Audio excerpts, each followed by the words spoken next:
생명과학번 22번째 시간으로 질병과 병원체에 대한 내용에 대해서 알아보도록 하겠습니다. 네, 질병과 병원체 부분은 어려운 부분은 아니지만 그래도 시험에서 제법 빈출로 나오는 형태가 많기 때문에 잘 알아두시면 쉽게 점수를 따는 부분이 될 수 있을 것 같습니다. 자, 그러면 질병의 분류부터 한번 보도록 하죠. 교과서의 내용이 거의 대부분 내용을 담고 있기 때문에 교과서의 내용 위주로 한번 보도록 하겠습니다. 자, 교과서에는요, 질병은 비감염성 질환과 감염성 질환으로 구분할 수 있다라고 되어 있습니다. 그러니까 그 질병을 크게 두 가지로 분류할 수 있구나. 그런데 비감염성 질환은 고혈압, 당뇨처럼 병원체 없이 발생하고 유전, 환경, 생활 방식 등 여러 가지 원인들이 복합적으로 작용하여 발생한다라고 되어 있습니다. 자, 그다음 보시면요, 감염성 질환은 세균, 바이러스, 원핵생물, 곰팡이 등 병원체가 우리 몸에 침입했을 때 발생한다라고 되어 있죠. 이해가시나요? 그러니까 보시면 이렇게 나눌 수가 있겠네요. 우리가 질병, 그러니까 우리 몸에서 이상이 나타나는 이런 여러 가지 현상들을 이제 질병이라고 얘기를 하죠. 이제 이 질병은 크게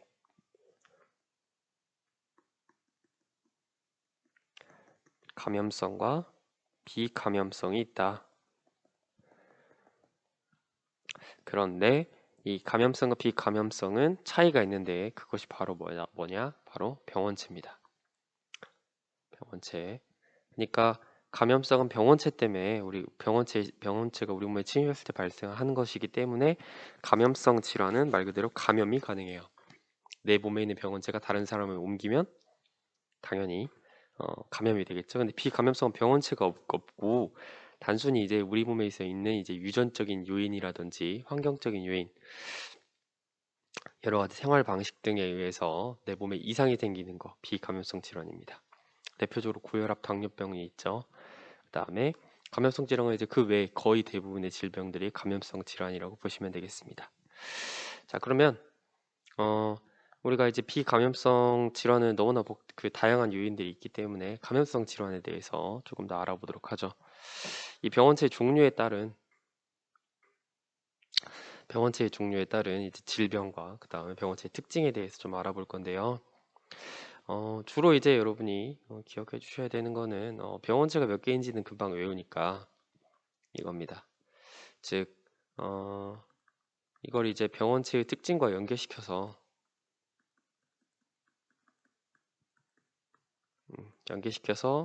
이해하시면 좋겠죠.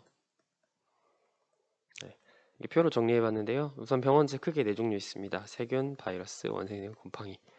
그 외에도 여러 가지가 있겠지만 대부분은 이 안에서 거의 대부분은 이제 질병의 원인이 된다라고 보시면 되겠습니다. 자, 우선 세균부터 보죠. 자, 세균은요, 단세포 원핵 생물입니다. 그러니까 세포 구조죠.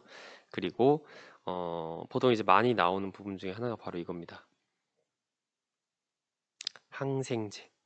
그러니까 우리가 항생제 먹는다라고 얘기를 하는데요. 이 세균은 항생제로 치료를 하게 됩니다. 대표적인 질병으로는 결핵, 세균 숙식 중독, 세균성 폐렴, 뭐 이런 것들이 있죠. 네, 다음 바이러스입니다. 자, 바이러스 같은 경우는 앞에서 배웠듯이 세포 구조가 아니에요. 바이러스의 특징이죠, 대표적인. 그래서 바이러스는 항바이러스제로 치료합니다. 그러니까 우리가 흔히 알고 있는 감기 있죠. 아데노바이러스나 이제 인플루엔자 바이러스에 의한 이런 질병들은 바이러스에 의한 질병이기 때문에 항생제를 먹으면 아무 효과가 없겠죠. 그렇죠? 그때 항생제를 먹으면은 약만 날리는 거겠죠. 그렇죠? 이런 바이러스에 의한 질병 굉장히 많습니다. 독감, 홍역, 에이즈, 구순포진. 구순포진은 이제 이거 흔히 말하는 허피스 바이러스, 흔히 헤르페스라고 하죠.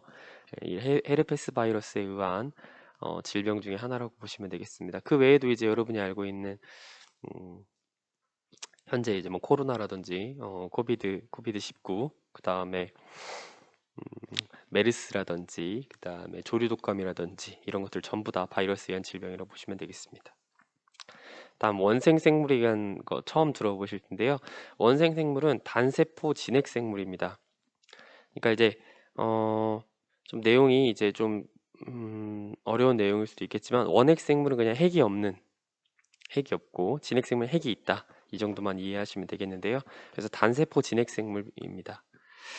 대표적으로 말라리아라는 이제 그 질병이 있죠. 보통 이제 아프리카 쪽에 있는 풍토병인데요. 말라리아 같은 병, 그다음에 수면병, 아메바성 이질 이런 것들이 원생 생물에 의한 질병이 되겠습니다. 다음 곰팡이입니다. 곰팡이는 진핵생물이고요. 특이하게 포자로 번식하고 우리 흔히 말하는 항곰팡이 이제 항균제라고 얘기를 하죠. 예. 우린 보통 이제 명확하게 구분을 안 해서 보통 쓰긴 하지만 항균제는 일반적으로 곰팡이를 치료하는 물질이라고 보시면 되겠습니다. 대표적인 예로 무좀이 있죠. 네. 그래서 우리 흔히 이제 무좀 걸렸을 때 그냥 일반 항생제를 이제 처방받진 않죠. 항균제를 처방받아서 우리가 피부에 바르면 또 금방 낫겠죠. 자, 이렇게 여러분이 이해하시면 되겠습니다. 그러니까 병원 치료 종류 대표적으로 네 가지가 있고 각각의 특징과 이걸 통해서 유발한 질병까지 알아봤는데요. 해당 내용은 이제 그 1단원에 있는 내용과 보통 연계지어서 나옵니다. 연계가 보통 이제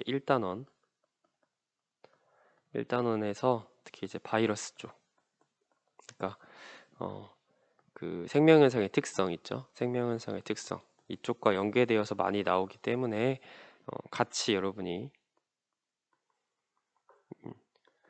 이해하시기 바랍니다. 자, 그럼 오늘 내용 한번 정리해 보겠습니다. 내용이 그렇게 많진 않죠. 그죠? 네. 자, 우리가 알고 있는 질병이 있는데요. 질병을 크게 우리는 두 가지로 나눴습니다. 하나는 감염성, 하나는 비감염성입니다. 자, 그런데 비감염성과 감염성을 나누는 대표적인 이걸 가르는 대표적인 기준이 있었죠. 그죠? 대표적인 기준이 이제 감염성은 병원체가 있고 그다음에 비감염성 병원체가 없었잖아요. 그래서 병원체의 유무로 판단할 수 있다. 그래서 감염성 질병 같은 경우는 병원체가 있고 비감염성은 없다라는 대표적인 예시가 있었습니다. 그래서 비감염성 질병 같은 경우는 대표적으로 이제 유전병이라든지 혹은 이제 생활형 질병, 이제 생활형 질병이라고 하면 이제 우리 생활 습관이나 이런 거와 관련된 질병들을 얘기하는데요. 대표적으로 이제 고혈압이라든지 당뇨라든지, 그러니까 이런 거는 쉽게 말하면은 감염이 되지 않는다는 거죠. 그렇죠? 고혈압 환자랑 접촉한다고 해서 내가 고혈압에 걸리는 게 아니란 얘기입니다. 그다음에 나중에 배우겠지만 대표적으로 혈우병 같은 이런 질병들이 있습니다.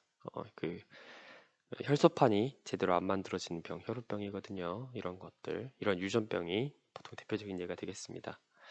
다음, 네, 감염성 질병에 우리가 감염성 질병이 이제 우리 병원체에 따라서 분류했죠. 그래서 이제 세균에 의한 것도 있었고, 그 다음에 바이러스에 의한 것도 있었고, 그리고 원생 생물에 의한 것도 있었고, 그 다음에 곰팡이에 의한 것도 있었습니다. 여러분이 이제 그 뭐 대표적으로 이해한다면 세균 같은 경우는 이제 세포가 있고 세포 구조죠. 얘는 세포 구조가 아니고 얘도 마찬가지로 세포 구조고 세포 구조고 이 정도만 이해하시면 되겠습니다. 자, 그리고 이제 대표적으로 여러분이 이거 좀 이해해 주셔야 되는 거는 세균은 항생제, 곰팡이는 항균제 혹은 항곰팡이제, 그다음에 바이러스는 항바이러스제를 처방하면 되겠죠. 그죠? 네. 대표적인 질병 보겠습니다. 세균성 질병의 대표적인 예는 결핵입니다. 보통 굉장히 많이 나오죠. 다음 바이러스는 독감 그리고 에이즈와 같은 질병이 있습니다. 다음 곰팡이 같은 경우는 무좀에 의한 질병이라 무좀이 대표적인 질병이 되겠네요. 다음에 원생 생물에 의한 질병은 대표적으로 말라리아라는 질병과 수면병이라는 질병이 있습니다. 기면증이라고 하죠. 그렇죠? 이런 질병들로 정리할 수가 있겠습니다. 자, 이번 시간은요, 이 그 질병과 병원체에 대해서 배웠는데요. 그 내용이 그렇게 어렵지가 않았습니다. 비감염성과 감염성 질환으로 구분하는데 얘들은 병원체의 유무로 구분된다. 그리고 각 병원체에 의한 병원체 네 가지 세균, 바이러스, 원생생물, 곰팡이 이 네 가지의 특징과 그 다음에 유발하는 질병까지 하면서 내용을 이렇게 정리해봤습니다. 네, 뭐 그렇게 어려운 내용 아니니까 여러분들이 조금만 신경 써서 이해하신다면 금방 어, 그 마스터할 수 있을 것으로 생각됩니다. 네, 이것으로 질병과 병원체에 대한 강의를 마치도록 하겠습니다.